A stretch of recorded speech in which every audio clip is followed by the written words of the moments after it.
सुनो, एक गिलास पानी ले आओ।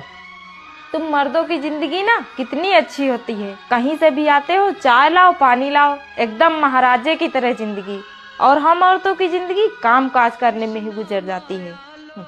हम भगवान से यही दुआ करेंगे अगले जन्म में भगवान हमको मर्द बनाए और आपको औरत, फिर पता चलेगा।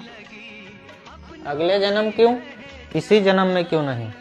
घर का सारा काम मैं कर लूंगा, बाहर का तुम कर लेना।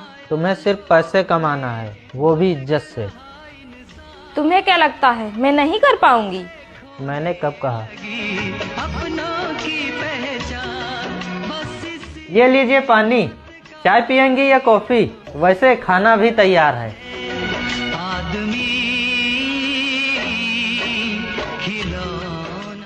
अरे, मर्द की आंख में आंसू? मर्द सारी जिंदगी नौकरों की तरह कमाता है, कभी रोता नहीं है, ना किसी को बताता है। बाहर काम करना इतना आसान नहीं है, चाहे वो एक मर्द हो या एक औरत।